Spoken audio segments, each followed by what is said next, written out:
Welcome to Good Grief, the podcast where resilience meets reality. I'm your host, Dr. Christine Malone. In this podcast, we delve deep into the stories of individuals who've triumphed over tragedy, adversity, and trauma.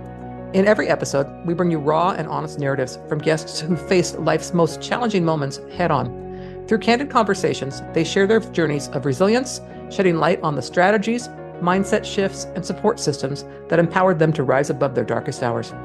Join us as we explore the profound depths of human resilience and discover how, even in the face of life's toughest trials, there can be light, growth, and yes, good grief.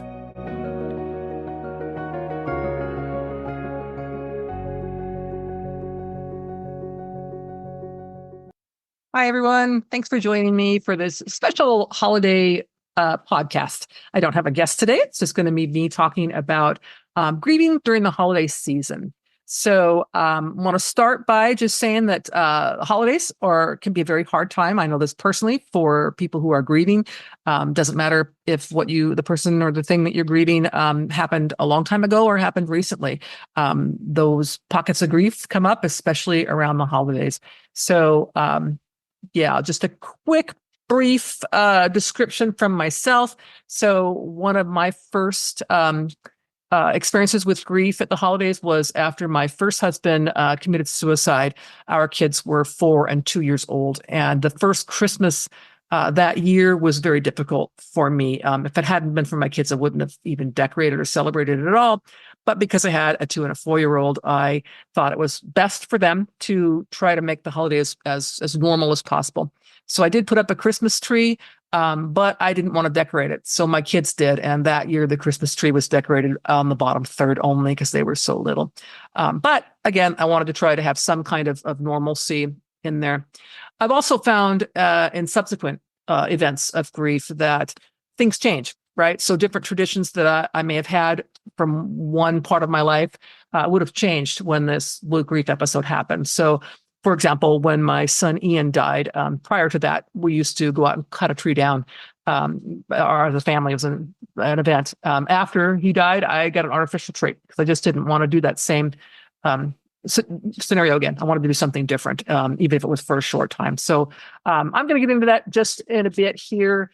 But really, I want to make sure you're thinking about, not only yourself, but someone that maybe that might be having a hard time as they're grieving during the holidays. So kind of keep that in mind as I'm talking today.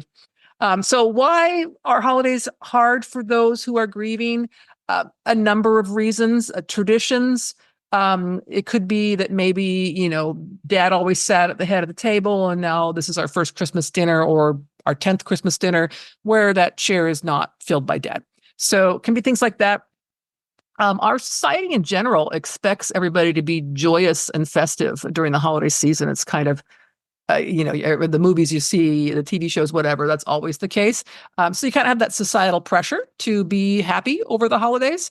And then, of course, sensory triggers. So for some of us, that might be a smell. Maybe you make, cider for Christmas, and that always reminds you of this person that you lost or this place you used to live that you're grieving not being there anymore. That can be an issue. Decorations. So for me, I have Christmas decorations. I used to get them from my kids every year for Christmas, and I had their name and the date on them. So the one that I have the ones that I have for my son Ian, when I put those up on my tree, it makes me think of him each year, and it does bring that back to me. Although I do want his decorations on my tree, I wouldn't have it any other way. There are, of course, different forms of grief. The obvious ones, loss of a loved one, someone that we loved and lost, could be grieving. But it also could be things like relationships, maybe at the end of a marriage or a long-term relationship, loss of health. So last Christmas I was able to do this, but this Christmas now I can't because I've lost some ability or so on.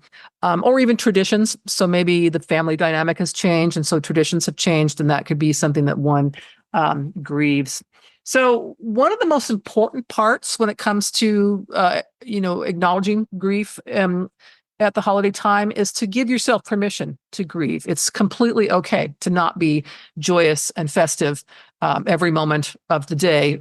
because faking it only makes it really a lot more difficult. So it's okay to feel sad. It's completely okay to feel sad. Give yourself that grace to be thinking of something that you miss about the person, or those decorations that remind you of that person, or whatever it may be. I'm not in the house anymore, and I miss that. It's okay. It's okay to be sad. Don't try to cover that up especially for yourself. It is really a good idea to set realistic expectations. So if you know that something's going to be a trigger for you, maybe don't do it, or do it a different way.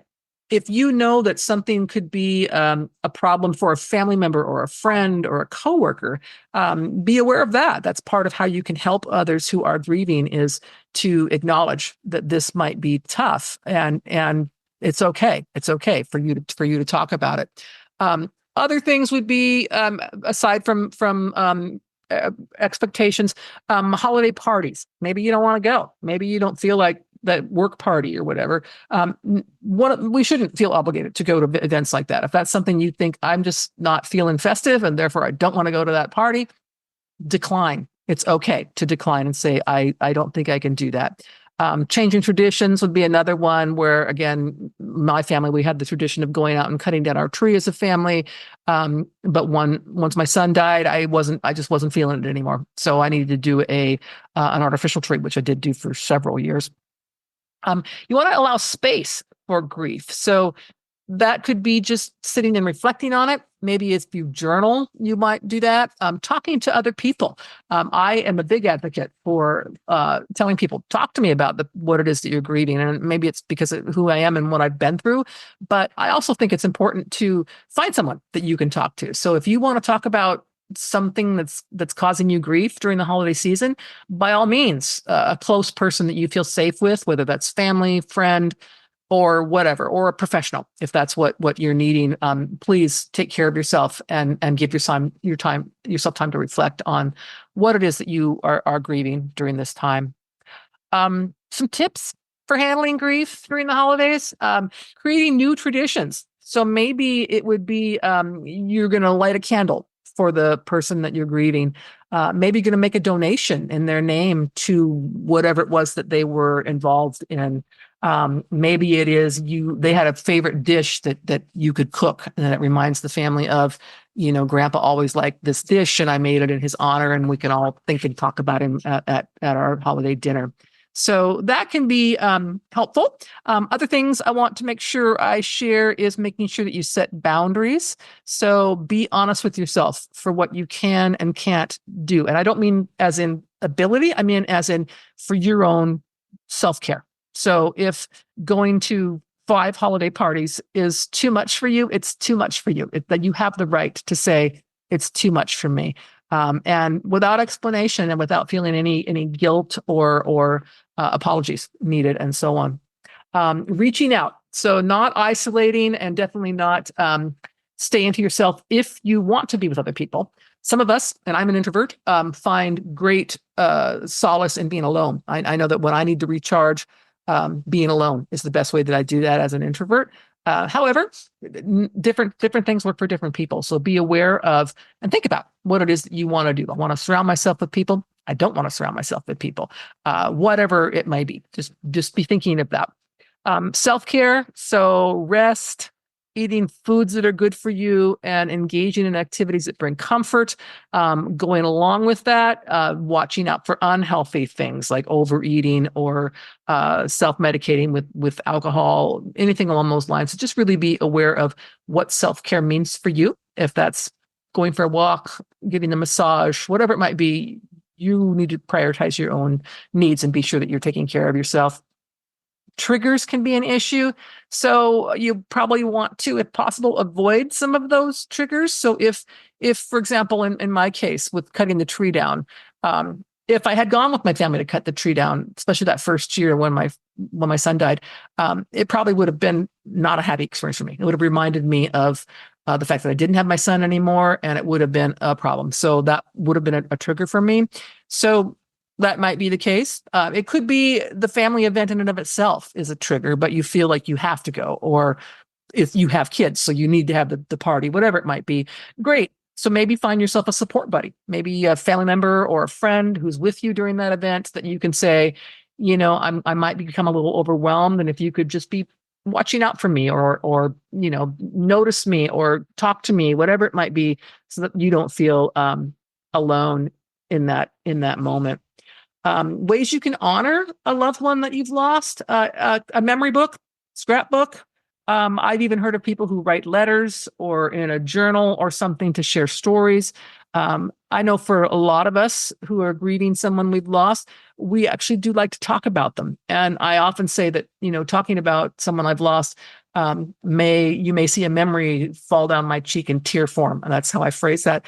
It doesn't mean I don't want to talk about them. I definitely want to talk about them. And I think for most of us, we want people to hear about the person that we are grieving. They are very much a part of our lives forever, and it's okay to talk about it. Sometimes talking isn't necessary, but just listening.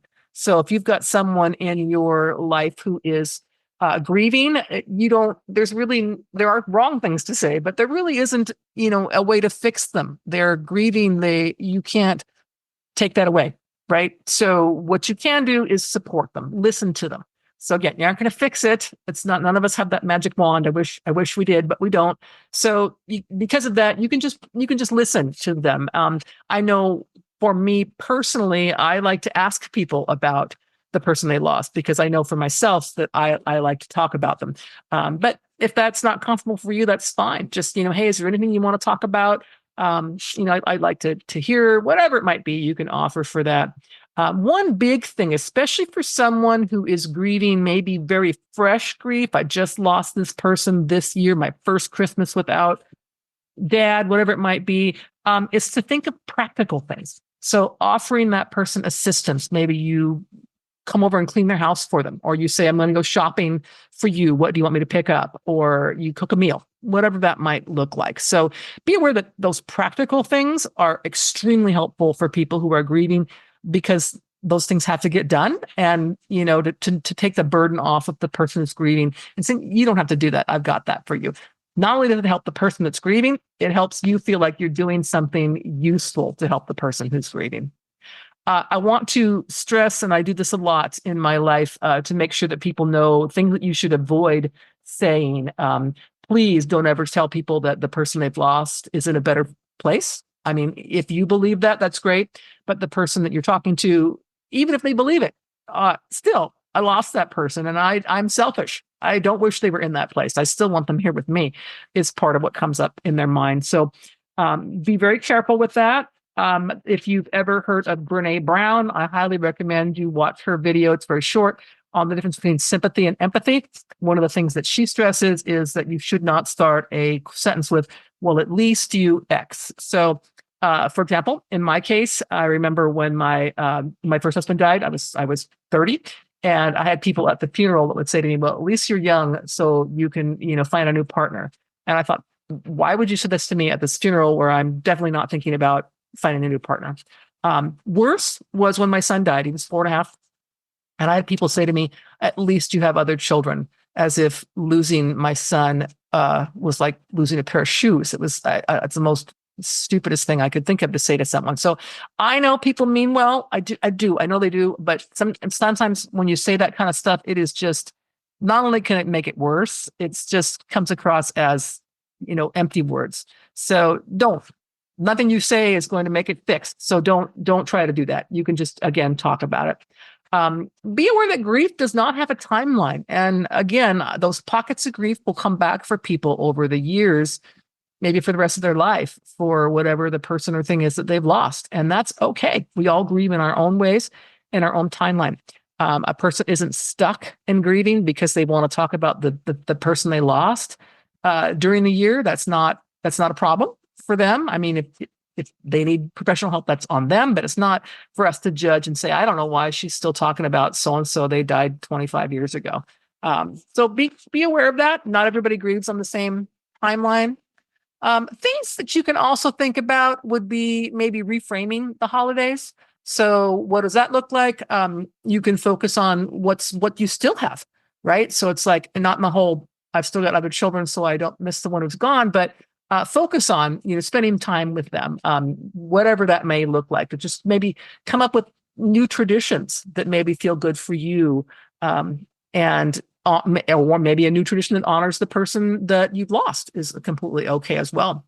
You want to make sure, again, this is part of self-care, that you are looking for the good things, the small joys, I'll call them. So that could be maybe, again, quiet moments. Maybe it's listening to music that's soothing. It's a hot tub, music, going for a walk, whatever that may be, could be very helpful. Again, self-care, if you're thinking of self-care during stressful times and holidays, can be stressful even without grief. For those of you who have like a spiritual or religious or a faith-based feelings, you can absolutely call upon that for your help during this time as well. You want to make sure that you are looking for resources if you need to. So be aware that there are plenty of resources available for grieving. If you need help finding them, please reach out to me via my website. I'd be more than happy to share what I know, both for online resources, textbooks, workbooks, whatever it might be. Be happy to share those with you. So in closing, I want to encourage you, take care of yourself, have a fabulous holiday season, however you spend it. And be patient, be kind, give yourself grace. And I wish you all the best.